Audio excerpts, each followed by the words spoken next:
Jajpur hockey प्रशिक्षण केन्द्र में ब्लॉक और पौरपालिका स्तरीय क्रीड़ा उत्सव अनुष्ठित हो वरिष्ठ राजनेता तथा समाजसेवी कर्नाड केशरी दास आनुष्ठानिक भाव उद्घाटन करते। अन्य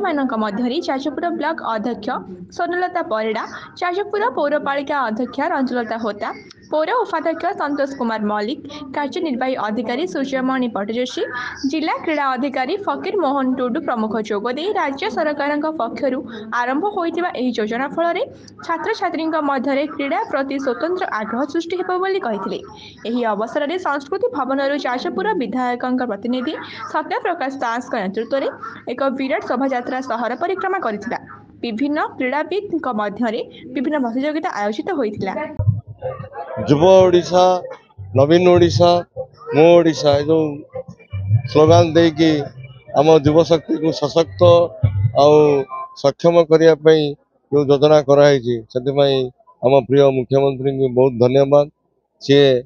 आम राज्य जो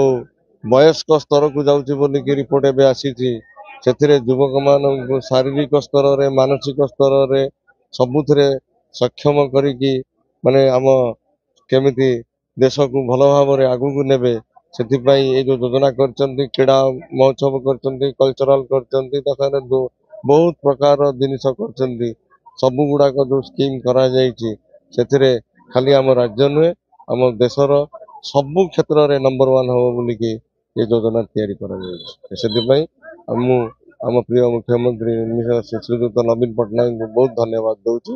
एवं से खाली भुवनेश्वर ही नहीं आम राज्यर प्राय कोण अनुकोण सबुआड़े ये क्रीडार हब करने जाऊँगी एवं से आम जाजपुर भी वर्तमान नंबर 1 रोचे से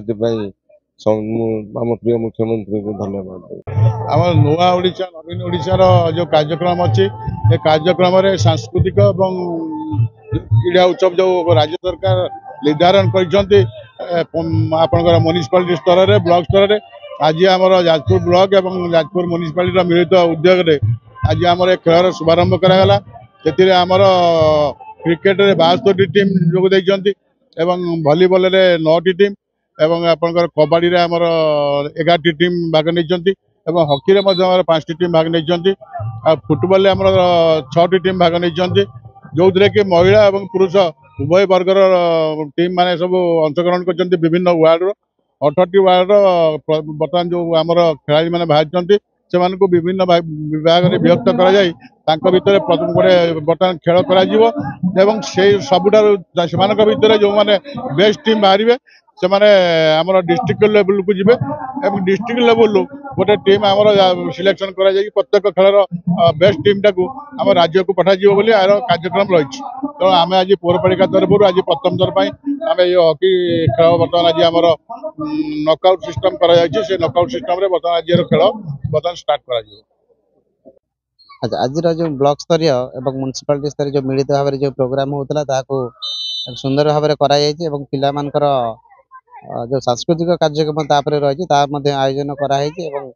आज हॉकी मैच अनुष्ठित होची 2-3 दिन धरी ब्लॉक स्तरीय क्रीडार महोत्सव चलो आम सब स्कूल एवं कॉलेज मान भाग ने 13 ରୁ 35 वर्ष जो जहाँ अच्छी मुख्यमंत्री जो अभिनव प्रयास आज जाजपुर जिला सफल भाव में अंशग्रहण करके आगामी दिन में जिला स्तरीय और जिलार राज्य स्तरीय को क्रीड़ाविद माने भाग नेबे।